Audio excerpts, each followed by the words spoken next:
Bismillahirrahmanirrahim. Assalamualaikum warahmatullahi wabarakatuh. Alhamdulillahirabbil alamin. Allahumma sholli ala sayidina Muhammad wa ala ali sayidina Muhammad. Hapunten ke Ibu, Bapak Imam, Bapak Sadayana, Bapak Ustadz Sadayana, para imam, Bapak-bapak, Ibu-ibu. Apa yang dimaksud dengan hikmah atau faidah dari sholat, yang mana disebutkan yang pertama adalah mampu untuk membersihkan hati, yang kedua ketika hati itu bersih akan membawa kepada terbukanya takbir ghaib, ya. Dua kunci itu. Jika sholat tadi dilambangkan dengan air yang tawar mengalir dan kita mandi 5 kali sehari di situ, apakah masih ada kekotoran? Tentu jawabannya ada beberapa faktor. Yang pertama, bagaimana kondisi air itu yang selama ini kita laksanakan, ibaratnya sholat itu.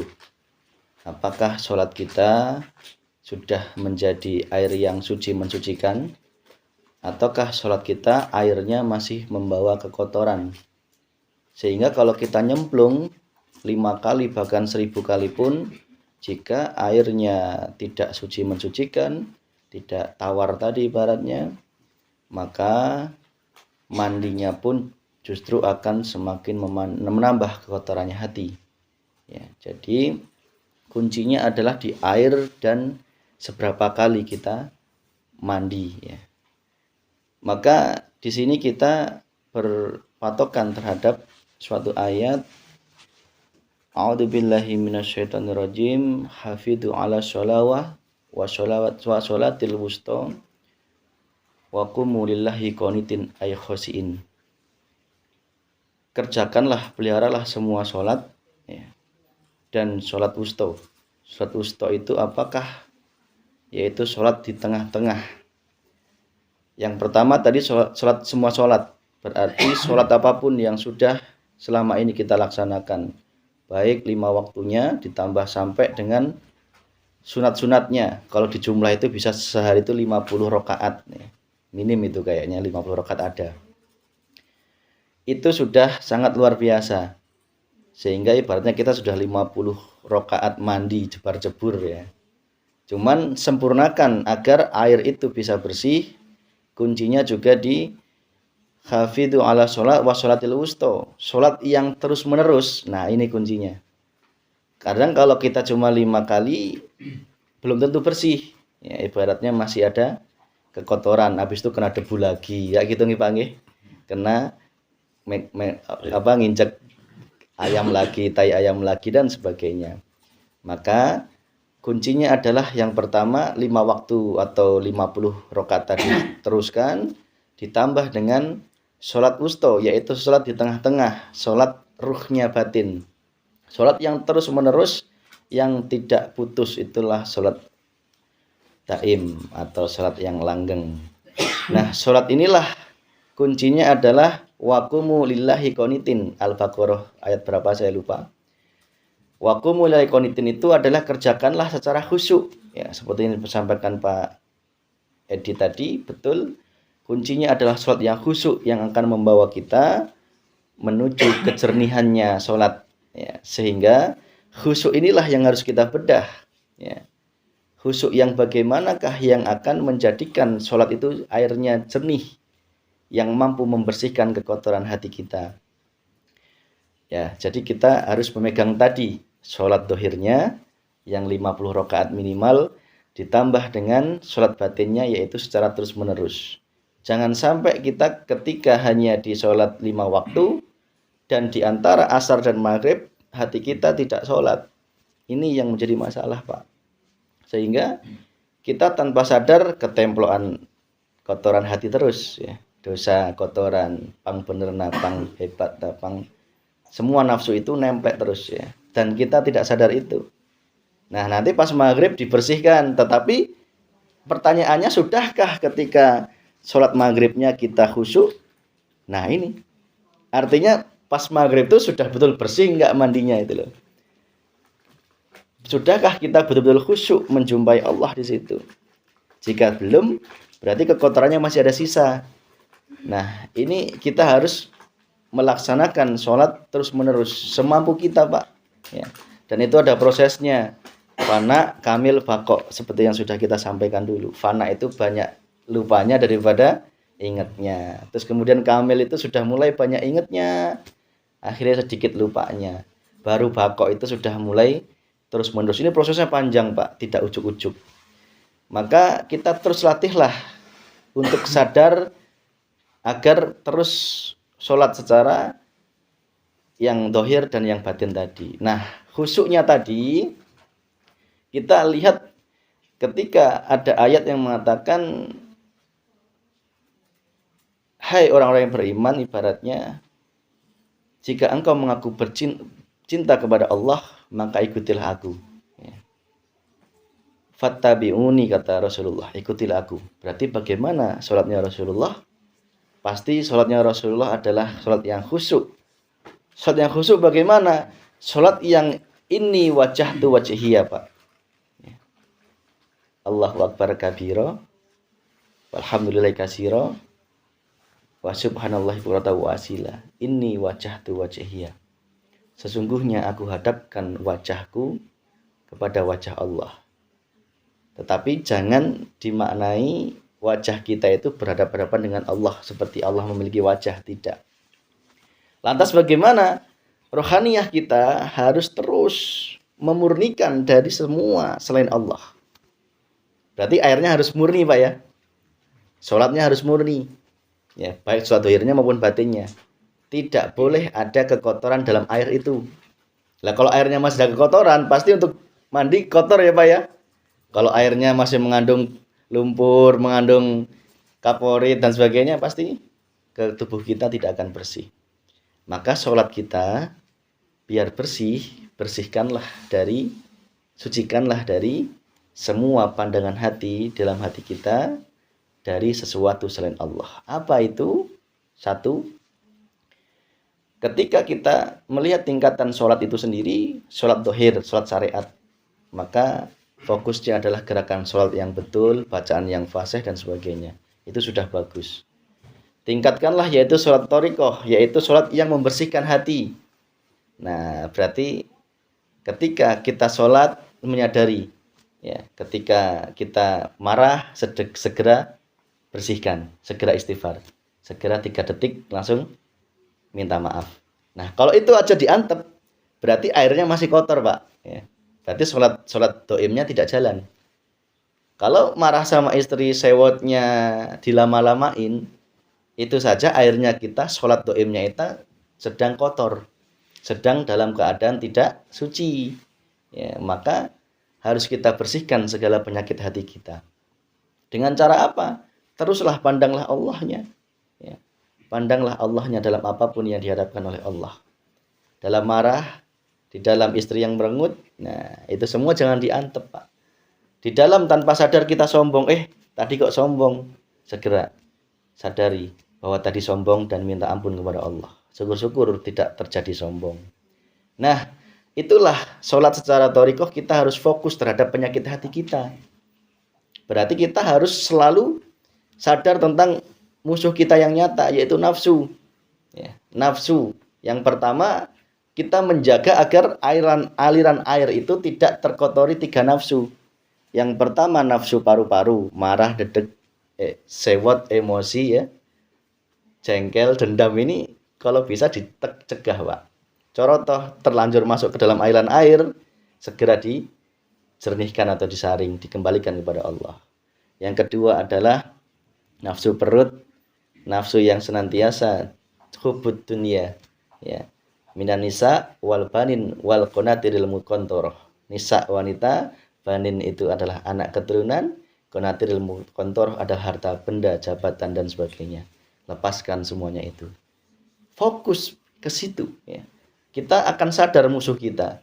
Yang ketiga adalah yaitu nafsu otak, merasa paling benar, pintar, paling pendapatnya paling hebat, merasa paling ilmu, memiliki ilmu, merasanya inilah yang akan menjadikan kita nafsu otak ya. Terus kemudian yang keempat adalah nafsunya ruh. Nafsunya ruh yaitu nafsu yang memiliki keakuan. Akunya yang berperan. Akunya yang sholat. Nah ini, engkau tidak akan dikatakan sholat secara khusyuk, secara hakikat, manakala belum melepas nafsu yang keempat ini. Yaitu nafsunya ruh yang namanya keakuan al-i'timad. Engkau masih ada keakuan dirimu yang sholat. Manakala di titik ini engkau belum melepasnya, maka khusyuk kita belum dikatakan sempurna di mata Allah. Karena engkau masih menyadari dirimu yang berkuasa, Pak. Tidak menyadari engkau itu hanya digerakkan Allah, disolatkan Allah. Tadi amal itu sudah ditetapkan oleh Allah. Ya. Kita hanya sebagai wujud timbulnya amal. Lah gitu tadi ya. Wujud timbulnya amal. Ibaratnya kita tuh hanya lapangannya Allah. Allah yang main bolanya, Pak. Kita hanya lapangannya saja. Jika kita sudah melepas keakuannya itu, maka itulah air tadi betul-betul suci dan mensucikan, Pak. Ya. Maka 4 nafsu tadi, paru-paru, perut, otak, dan ruh, ya, itu kalau sudah betul-betul dinyelmoni ya, disucikan dengan air tadi, maka akan menjadi nafsul ma'inah, nafsu yang menjadikan teman kita menuju Allah. Teman. Sehingga itulah sholat khusyuk, kuncinya adalah rohaniyah kita hanya menjaga aliran air itu hanya suci, hanya Allah Subhanahu wa taala, nyawang Allahnya, Pak. Maka kuncinya apa? Zikir rasa. Zikir rasa yang waktu itu sudah disampaikan, rasakan terus. Hidupkan terus rasa, Pak. Jangan otak ya, rasa. Otak tetap berjalan, maksudnya tetap baca Fatihah dan sebagainya ya.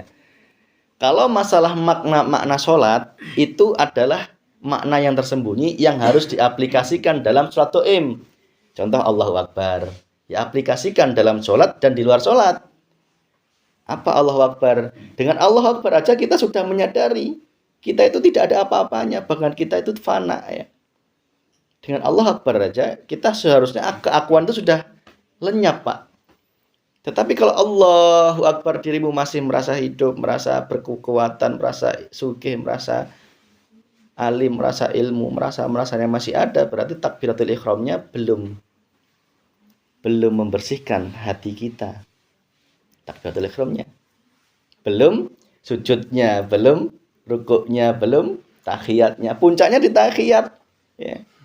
At-tahiyatul segala kehormatan, mubarakatus segala keberkahan, sholawatun segala keselamatan, thayyibah kebaikan itu adalah lillah dari Allah, karena Allah dan untuk Allah. Ini jangan dibayangkan pas sholat, nanti kita akan fokusnya ke terjemahan arti sholat. Justru itu belum khusyuk, kata Allah. Itu harusnya diaplikasikan, Pak.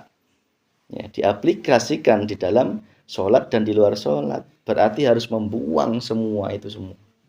Nek tak ringkas, jika diringkas, rohaniyah hanya ini wajah tu wajahiyah, hanya menghadap Allah dari awal takbir, tidak dari awal takbir, dari niat, biniat.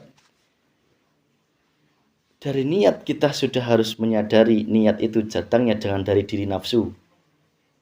Di dalam diri kita harus ngomong niat ini datangnya dari iradahnya Allah. Berarti sholat saya ini karena iradahnya Allah. Di situ, Pak. Niatnya saya sudah harus benar. Artinya apa? Aliran dari awal itu sudah harus benar dulu airnya ya. Dari toren itu sudah harus jernih dulu ibaratnya loh.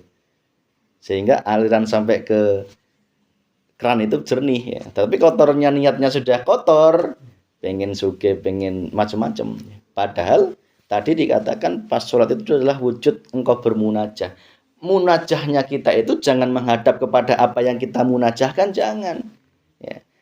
Lisan boleh mengatakan munajah, Rabbik firli, warhamni, wajburni dan sebagainya. Tetapi rokaniyahmu jangan menghadap kepada kesehatan, rezeki itu makhluk, Pak. Ya. Itu adalah wujud kasih sayangmu kepada Allah katanya tadi. maka rohaniyah kita meskipun bermunajah, jangan jadikan sebagai alat kita untuk berselingkuh kepada Allah. Tetaplah rohaniyah kita, meskipun bibir ini, batin ini, Rabbi firli warhamni wajaburni, maka rohaniyah tetap merasakan indahnya perjumpaan dengan Allah. Itu Pak, itu hanya bisa kita lakukan dengan rasa ya, rasa. Merasakan terus dilatih. Sehingga tidak ada, nanti prosesnya adalah rasa, terus kemudian dari rasa syu'arul basiroh itu baru ainul basiroh, melihat nyatanya Allah. Nah ini, ketika hati kekotoran tadi sudah bersih, baru ainul basiroh, terbukanya tirai-tirai goib. Goib di sini bukan berarti bisa ngadelek gendruwo, pocong, justru itu malah kekotoran hati ya. Wujud kekotorannya makhluk ya. Terbukanya goib di sini setelah bersihnya hati kita dari kotoran-kotoran tadi, artinya adalah terwujudlah nyatanya Allah yang berperan semuanya. Itu cirinya. Berarti dalam hati kita sudah menyatakan Allah yang berperan semua, Pak. Yang mendengarkan, yang menceramahkan, yang sholat, yang disolatkan, semuanya Allah. Artinya hati kita menyadari kita itu hanya timbulnya amal yang ditetapkan oleh Allah. Itu Pak. Jadi insya Allah dengan terbukanya gaib tadi, Allah yang tadinya kita nyono, kita sangka gaib, ternyata dialah Allah sang maha nyata. Dan kita yang selama ini merasa nyata, ternyata kita gaib di mata Allah. Karena apa? Cahaya matahari itu yang sesungguhnya adalah mataharinya itu. Kita hanya nurun al-nurin, kalau Al-An-Nur ayat 35 itu ya. Cahaya di atas cahaya. Karena apa? Contoh, Allah memancarkan cahayanya melalui malaikatnya, cahaya malaikat. Kemudian Nur Muhammad, cahaya Nur Muhammad. Kemudian baru makhluknya, cahaya makhluknya. Cahaya di atas cahaya. Dan yang pemilik cahaya sesungguhnya adalah hidupnya Allah Subhanahu wa ta'ala. Itulah Pak, intinya kesimpulannya adalah, kalau kita kaji sholat ini sangat panjang, tetapi kesimpulannya ayo, ini wajah tu wajahiyah. Yang kita sawang adalah hidupnya Allah. Sehingga tidak ada lagi keakuan diri kita. Keakuannya makhluk tidak ada. Mentajalikan yang berperan adalah Allah Subhanahu wa ta'ala. Itu fokusnya 4 nafsu tadi. 4 nafsu tadi yang tak ulangi sekali lagi. Nafsu paru-paru, nafsu perut, nafsu otak, yang ketiga nafsu ruh. Ini fokusnya Pak. Kalau sudah ini lemah, akan menjadi kawan, menjadi nafsu mutmainnah. Cara orang Jawa itu 4 sedulur papat 5 bancer lah itu sebenarnya Pak. Oke, demikian. Wassalamualaikum warahmatullahi wabarakatuh.